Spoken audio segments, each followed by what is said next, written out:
You can heal your life. Chapter 1.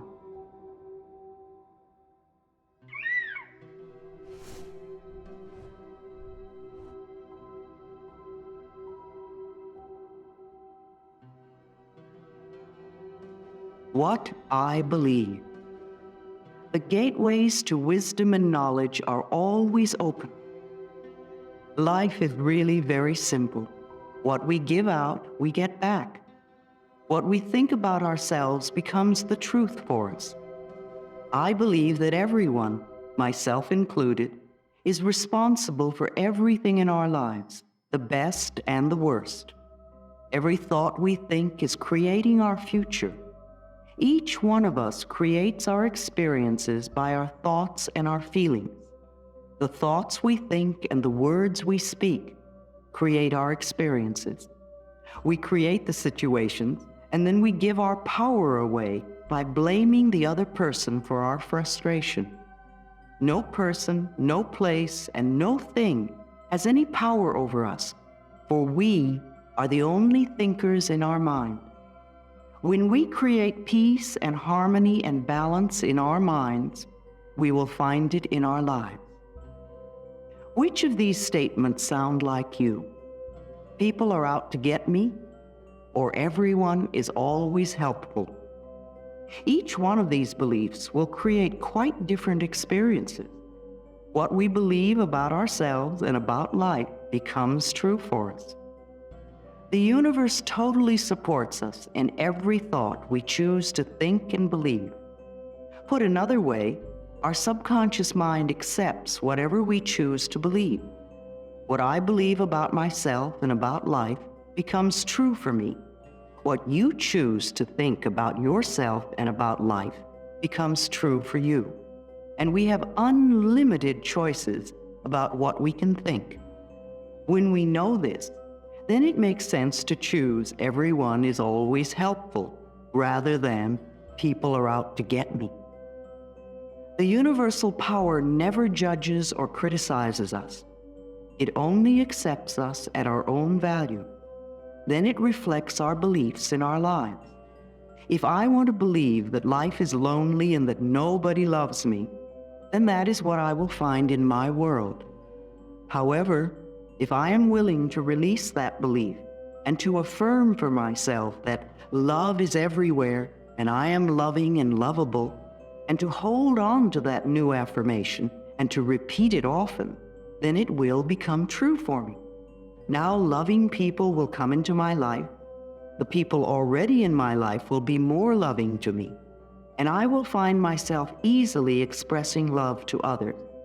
Most of us have foolish ideas about who we are and many, many rigid rules about how life should be lived. This is not to condemn us, for each of us is doing the very best we can at this very moment. If we knew better, if we had more understanding and awareness, then we would do it differently. Please don't put yourself down for being where you are. The very fact that you have found this tape and have discovered me means that you are ready to make a new and positive change in your life. Acknowledge this for yourself.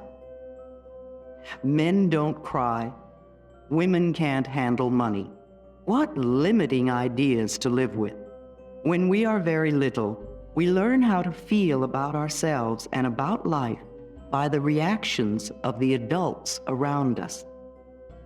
It is the way we learn what to think about ourselves and about our world. Now, if you lived with people who were very unhappy or frightened or guilty or angry, then you learned a lot of negative things about yourself and about your world. I never do anything right. It's all my fault. If I get angry, I'm a bad person. Beliefs like this create a frustrating life. When we grow up, we have a tendency to recreate the emotional environment of our early home life. This is not good or bad, right or wrong. It is just what we know inside as home.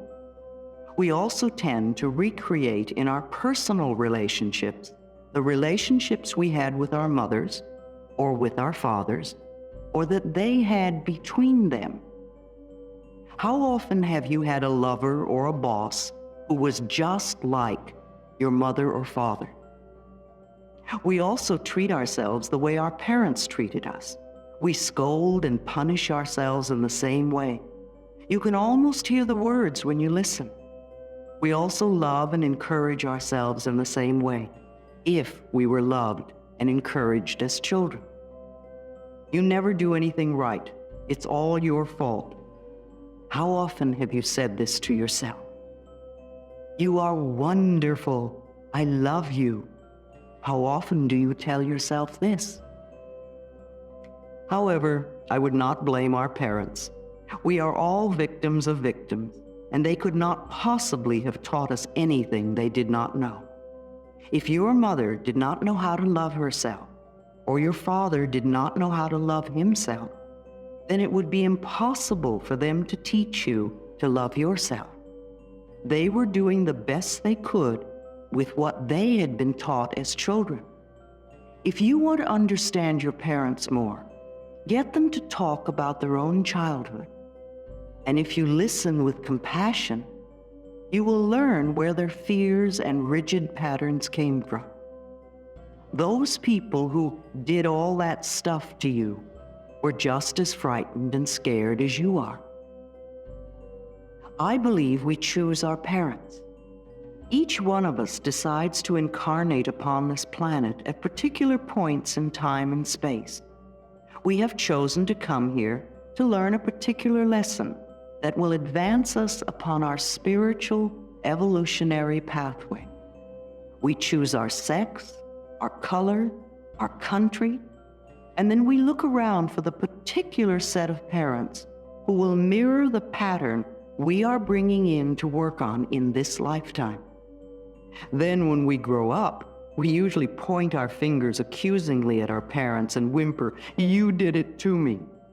But really, we chose them because they were perfect for what we wanted to work on overcoming.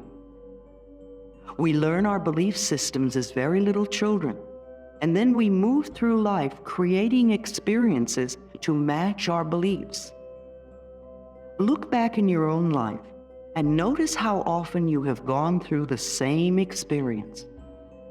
Well, I believe you created those experiences over and over because they mirrored something you believed about yourself. It doesn't really matter how long we've had a problem or how big it is or how life-threatening it is. The point of power is always in the present moment. All the events you have experienced in your lifetime up to this moment have been created by thoughts and beliefs you have held in the past.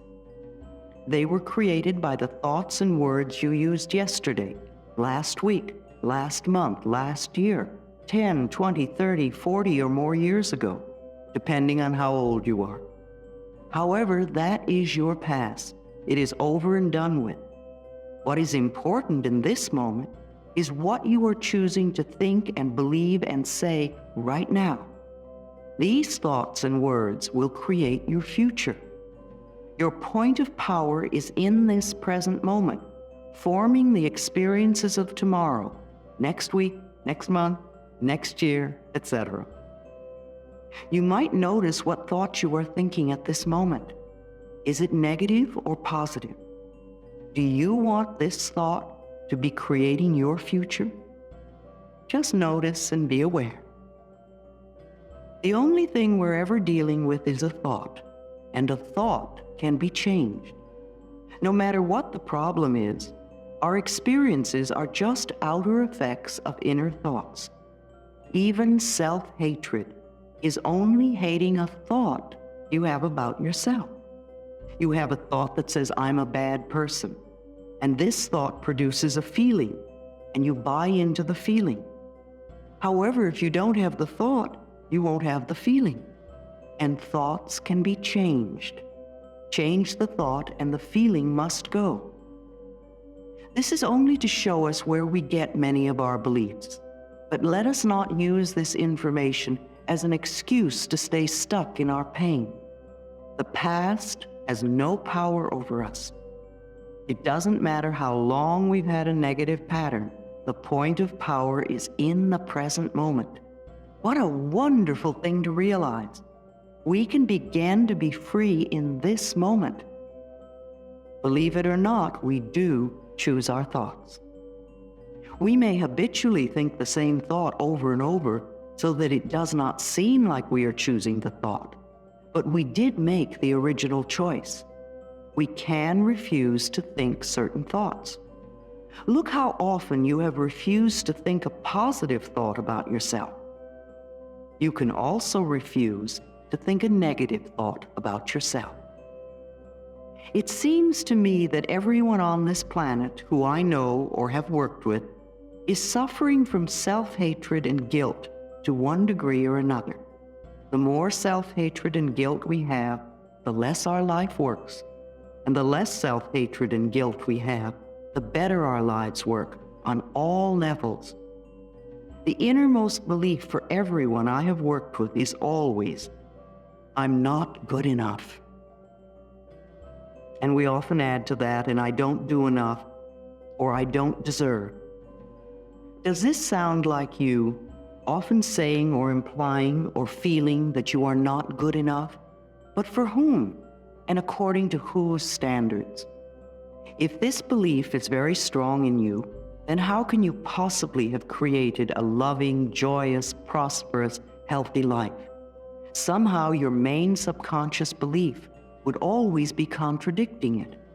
Somehow you would never quite get it together, for something would always be going wrong somewhere. I find that resentment, criticism, guilt, and fear cause more problems than anything else. These four things cause the major problems in our bodies and in our lives. These feelings come from blaming others and not taking responsibility for our own experiences. You see, if we are all responsible for everything in our lives, then there is no one to blame. Whatever is happening out there is only a mirror of our own inner thinking. I'm not condoning other people's poor behavior, but it is our beliefs that attract people who will treat us that way. If you find yourself saying, everyone always does such and such to me, criticizes me, is never there for me, uses me like a doormat, abuses me, then this is your pattern. There is some thought in you that attracts people who exhibit this behavior. When you no longer think that way, they will go elsewhere. You will no longer attract them. On the physical level, resentment long held can eat away at the body and become the disease we call cancer. Criticism, as a permanent habit, can often lead to arthritis in the body. Guilt always looks for punishment, and punishment creates pain. Fear and the tension it produces can create things like baldness, ulcers, and even sore feet.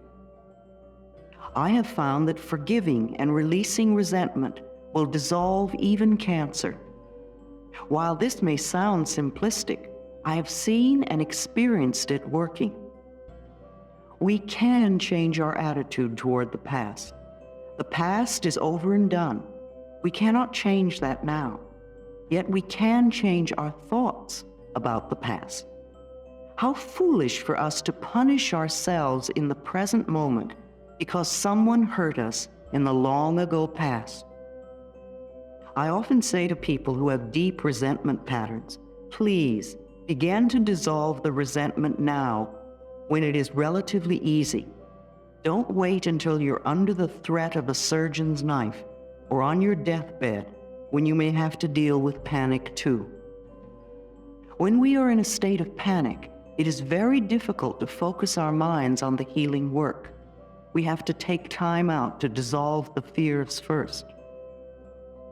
If we choose to believe we are helpless victims, then the universe will support us in that belief, and we will just go down the drain. It is vital that we release these foolish, outmoded, negative ideas and beliefs that do not support us and nourish us. Even our concept of God needs to be one that is for us not against us. To release the past, we must be willing to forgive. We need to choose to release the past and forgive everyone, ourselves included. We may not know how to forgive, and we may not want to forgive. But the very fact that we say we are willing to forgive begins the healing process. It is imperative for our own healing that we release the past and forgive everyone. I forgive you for not being the way I wanted you to be. I forgive you and I set you free. This affirmation sets us free. All disease comes from a state of unforgiveness.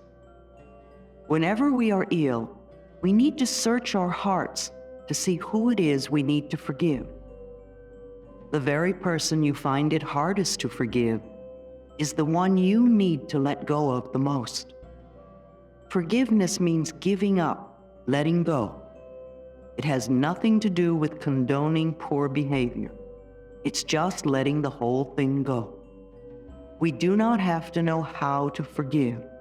All we need to do is to be willing to forgive. The universe will take care of the house. We understand our own pain so well, how hard it is for most of us to understand that they, whoever it is we need most to forgive, were also in pain. We need to understand that they were doing the best they could with the understanding, awareness, and knowledge that they had at that time. When people come to me with a problem, I don't care what it is, poor health, lack of money, unfulfilling relationships, or stifled creativity, there is only one thing I ever work on, and that is loving the self. I find that when we really love and accept and approve of ourselves exactly as we are, then everything in life works. It's as if little miracles are everywhere. Our health improves, we attract more money, our relationships become more fulfilling, and we begin to express ourselves in creatively fulfilling ways. All this seems to happen without our even trying.